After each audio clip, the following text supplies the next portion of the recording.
How's it going, y'all? It's Conrad Sports Cards here. You already know how it is. And today, this is a little bit late, come to think of it, like 2 to 3 days. I'm not completely sure. But today I'm going to be talking about Giannis. He officially signed his Supermax deal with the Milwaukee Bucks. I'm just going to give my thoughts on the subject. What does it mean for him? And what does it mean for the organization? What does the future look like for both of them? Right? As always, I have my notes. Let's just get straight into this. So, Giannis officially signed a Supermax extension with the Milwaukee Bucks. 5 years, $228 million total, which places him at about almost $46 million a year, which of course makes him the highest player in the NBA as well, and respectably so, right?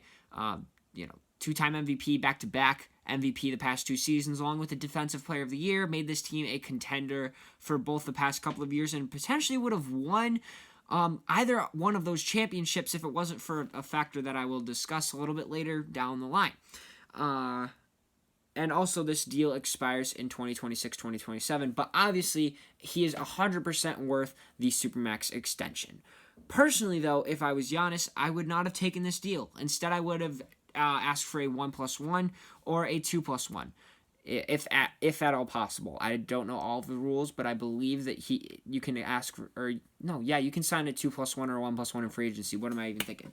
I would have tried to sign a 1+1 or a 2+1 deal in free agency for future reasons. Personally, I think that one of the biggest reasons that the Bucks gave up as much as they did for Jrue Holiday and that they made as big of a push as they did for Bogdan Bogdanovic was to make sure that they signed Giannis, to make sure that they had a much better chance at winning a championship, to keep him here and to get him to sign that Supermax extension. But once he's officially signed that Supermax extension, there's not as much incentive to make improvements to this team when it's necessary, right? If a player needs to be extended, or if their new contract is coming up and they're asking for more money than you need or than you want to give up, there's not as much incentive once again to give them the money that they deserve, or to potentially, go over the luxury tax, because you have him locked down for 5 years until, like I mentioned before, the 2026-2027 offseason. So why would you make that move if you don't have to, especially if you don't feel comfortable doing so? And I just think that kind of could put a limit on what this team's ceiling is as a whole, unless they're willing to make those changes, unless they're willing to go over the luxury tax more and bring in the necessary pieces for a championship. But from what we've seen in the past, I'm not 100% sure if the front office is willing to make those moves now that they've officially got him locked down for 5-6 years, I guess, if you include this next year before the contract kicks in. I also get why he would take this deal, though. First of all, injury is always a possibility, right? If he tears his ACL or he tears his Achilles or just has some sort of major injury, all of a sudden that Supermax is pretty much off the table, and he's most likely going to be making a lot less money from any team not most likely would make much less money from any possible team that offers him a contract once his original deal is up, right? And if he wants that extra money, like if you're missing out on 30, 40, 50, 60, $80 million, that sucks, right? I mean, that's just the best way to put it. That's the simplest way to put it. It sucks to miss out on that much money because of an injury that you could have prevented by signing the Supermax extension, the year prior, right? But another reason that I think that he took this deal is family. He's a very family-oriented person for good reason. He grew up in a very poor household, living a low-income life, missing meals because they couldn't really afford much. And so family for him, supporting both his extended family and now the family that he currently has, a wife and kids of his own, that's extremely, extremely important to him. And while, of course, signing a 4-year, I think that's what his original contract was, 4 years, $100 million contract extension a couple of years prior, while that money kind of might have set them for life, adding an extra, $230 million is not bad whatsoever, because, it's like, how does it go? It's like putting that extra seatbelt on in the car, I guess. Making sure that you're more financially secure than you would have been if you didn't take that contract, right? Something along those lines. But one of the biggest or most important things to him, obviously, and he has said this multiple times, is winning. And I don't think that this roster is winning a championship, at least this year, in my opinion, right?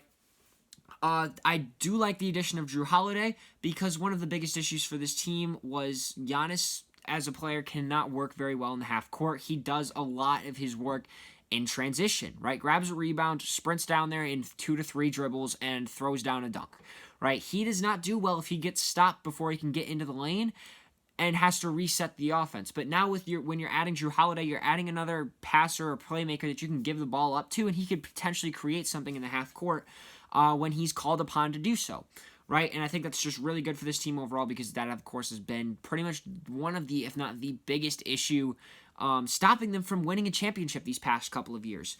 However, they did lose a little bit of depth, right? They lost Robin Lopez, who is actually a very critical piece. He was their backup center, and defensively plays that same role that his brother does, Brook Lopez. Their vertical defense, just being able to jump up, put your hands up, and potentially get a block or draw a foul. Very good at that. And when you're 7'1", how tall is Robin Lopez? I believe he's 7 feet tall. But when you're as tall and as heavy as him, it's just a lot harder for teams to score in the paint. And it just, overall, it adds to this team's defense off of the bench. They also traded George Hill, who was an elite three-point shooter off of the bench. And I guess he was their sixth man last year, I believe. I'm not completely sure, though. Someone may have to double-check me on that. But then they also did lose Ersan Ilyasova and Wesley Matthews in, I believe, free agency. I don't think that they traded them. I believe that they lost both those guys in free agency. And they were both, once again, nice. Wesley Matthews wasn't exactly like a 3-and-D option, but he gave them some very critical defense off of the bench and sometimes in their starting lineup. And Ersan Ilyasova was a nice 3-and-D, quote-unquote, D option for them. However, they did add DJ Augustine, Torrey Craig, and Bobby Portis to kind of fill in those roles. But that wasn't amazing, right? DJ Augustine is a nice piece for them as a sixth man. Actually, a really excellent sixth man, in my opinion, for the team. Torrey Craig is nice wing depth. Defensively, he adds some nice wing depth, and Bobby Portis is a solid backup center for the team. But who plays the 4? That's my biggest question mark, because they really don't have a backup center, besides Bobby Portis, so you obviously are going to be putting him there. But after that, who plays the backup 4? The only, real option is, DJ Wilson, and no, this is no disrespect to DJ Wilson, because if we're ever put on a basketball court together, he's going to beat me 10 times out of 10. But as far as, his talents compared to the NBA standards goes, it's not exactly amazing. So overall, they didn't really they got better as far as, their playoff potential goes, because they also did get rid of Drew Bledsoe, who was absolutely awful in the playoffs. He's always been awful in the playoffs. But they didn't really get all that much better, in my opinion. Another issue is they still don't have a second option. Right now, their second option is Chris Middleton, who can be very inconsistent at times. There's a difference, of course, real quick, between efficiency and consistency, and he's not a consistent player while he is extremely efficient. He just is either really hot or really cold during a stretch of games, and during the playoffs, you can't really have that, especially as your second option. You need someone that you can consistently rely on in case someone has a bad game, to at least keep your team in position to potentially pull off a win, to keep the game close and to not completely get blown out whatsoever, whether it's in a series or whether it's just during the game, right? And I think that that's something that they really needed, especially considering that they couldn't get Bogdanovic. Because if they did get Bogdanovic, I don't think it's as big of a deal, because you have a lot of guys you can go to. If one guy does happen to have a bad game or two, you have 3 other players that can totally fill in that scoring, the necessary points to keep this team overall in contention to win the game, right? But since they didn't get Bogdanovic, that is kind of off the table.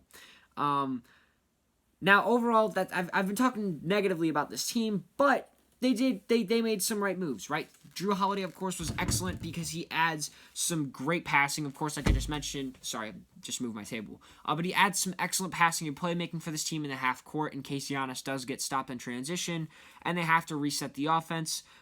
He's a great off-ball player, in my opinion. He doesn't demand the ball too much, and he works well, like I said, off-ball, getting around screens and knocking down some nice open jumpers. And, of course, he's an excellent defender as well, which is one of the most critical, I think, pieces for this team, because they're all about the defense for the Milwaukee Bucks, right? They also did get to move Dante DiVincenzo into the starting lineup, which I think is a nice addition for them. He can be a nice 3-and-D option. His potential as like a future star isn't exactly high in my opinion. Probably like a 15 point per game 3-and-D player, at his peak, and that's probably just what he's going to be like consistently throughout his career. I don't expect all much else from him, right? And then they also do have DJ Augustine off the bench. Like I mentioned before, as a sixth man, that's an excellent pickup from them. Can provide like 12, 15 points a game, potentially on, relatively good efficiency, and plays good defense, which I said just recently is pretty important overall for this team. However, I don't even know how to transition into this point. But like I said before, I don't think that this team is going to win a championship this year and potentially down the line unless they make one big move, and that is get rid of Budenholzer. Mike Budenholzer is an absolutely terrible coach for any contending team, and I will explain why right here. First of all, he did not give Giannis or I guess even Chris Middleton proper playoff minutes when they needed them most. I think he gave Giannis an average of like 29 points per game throughout the first, I think, 4 or 5 games against the Heat. And you can't do that when you're down 1-0, 2-0, 3-0. Like, you can't do that, especially when it's your best player and potentially, like I've just said earlier in this video, like the best player in the league. You cannot do that. That is unacceptable. One of his biggest issues as well is that he does not make the necessary changes to his game plan, right? That has been extremely critical. The Bucks were up 2-0 against the Raptors last year, or the year prior, I guess, if depending on when you want to think of things. But when they were facing the Raptors in the conference finals, they were up 2-0, right? Then Nick Nurse changed his game plan to fit Giannis, to stop Giannis, and then they won the next 4 games and beat the Bucks in 6. And throughout those 4 games, Budenholzer did not change his game plan whatsoever, and that's the biggest reason that they lost. And against the Miami Heat, once again, people have kind of figured out how to stop Giannis at this point. The Miami Heat did exactly what they needed to do to stop Giannis, and did Budenholzer change his game plan? No, sir, he did not. I will answer that for you right away. You don't have to look it up or anything like that. He did not change his game plan, and if they don't get rid of him, or unless he changes his game plans, they're not going to win a finals. I'm telling you that right now. They're not going to win a finals. And I know that it's going to suck because they don't really want to fire him. He's a player's coach, and I believe Giannis likes him as well. But he's absolutely terrible for this team if they want to have any legitimate shot, I think, at winning a finals. Drew Holiday does fix some of those issues, though, because if the team does stop Giannis, he can give it up to Drew Holiday and he can reset the offense for them, because one of the biggest issues with Giannis is he would, get stopped and then turn the ball over trying to make something out of whatever situation they happen to be in, right? So, if they don't win a championship these next 1 to, let's say, 2 years, what can they do to improve? I don't know. I don't even think that they can improve. First of all, the only 3 picks that they really have left are their 2021, 2023, and 2028 picks.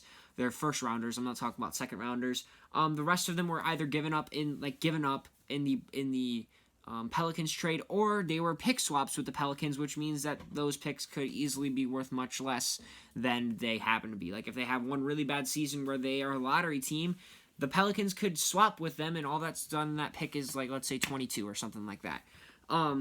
So they really don't have any picks of their own except for those 3 in a 7-year span, 8-year span. 3 out of your 8 picks, that's not exactly amazing, right? As far as, young assets go, they really only have Dante DiVincenzo. And like I just mentioned before, he doesn't exactly have superstar potential at the moment. Maybe he surprises me, but he does not have superstar potential at the moment. And so the value that you're gonna get in return for him is not exactly amazing, right? They also, one of the biggest issues I think for them is the cap could potentially get lower and lower and lower as time goes on. Even if the virus does, what's the word? Like subside? Is that the word? Subside? And, things are much calmer. There's a lot less cases in the next year or 2. I'm sure that the NBA won't have full stands or, fill up the stadiums for another, 2 to 3 years, if not more. And without fans in the stadiums, that's really going to cut down on cap space overall, and it's going to, I think, get lower and lower each year, which kind of limits their ability in free agency to potentially bring in another star, right? If they need to bring someone in to put them over the hump, I don't think that they can do that in free agency. And then, of course, one of the biggest issues is if they continuously strike out on both free agency and they can't make a trade, this roster is not young. It's not like they're going to be improving, or it's not like they're going to be approaching their prime. A lot of these players are 28 to 30, 33. There is no one really under the age, I think, of 25, I think, besides Dante DiVincenzo, that at least plays a significant role for this team. And that's not good whatsoever for this roster, or for this team. It really limits their potential to improve these next couple of years if things happen to go wrong, and I'm not the biggest fan of that. So obviously I don't think that he's gonna win 2 to 3 championships in Milwaukee. Heck, I don't really think that he'll win one. However, if he does win one, it will make him like one of the, if not the greatest Milwaukee Buck of all time, potentially behind like Kareem, of all time. It will be very similar to Dirk winning the NBA championship in the NBA Finals in 2010 to 2000, in the 2010 to 2011 NBA season. You know, that just made him a legend in the Mavericks franchise. Everyone loves Dirk for that. The loyalty that he had for that team could be very similar to what Giannis does for Milwaukee, right? But I don't think that that can happen. I think that I think that Bud is really the only thing holding them back. If they can somehow get a coach that makes changes to the game plan, then I think that they're in a much better situation. But other than that, I don't think that there's many improvements that they can make to this team, not only now, but like I said, down the line as well. So that's going to do it for the video today. It's going to be the end of today's video. Thank you for watching all the way up to this point, and I do hope that you enjoyed it. If you did enjoy it, feel free to hit the subscribe button, because I do have many more videos or podcasts, if you're listening to this on Apple or Spotify, videos or podcasts like this. Also, if you were watching this on YouTube, check out my socials in the description, Instagram and TikTok, Conrads_sports cards. I have a lot more content on both of those platforms as well. And that's also one of the best ways that you can get in touch with me. A DM is always, or leave a comment. You can send me a DM or leave a comment. But once again, thank you for watching the whole video. Thank you for watching it up to this point, and I will see you guys next time.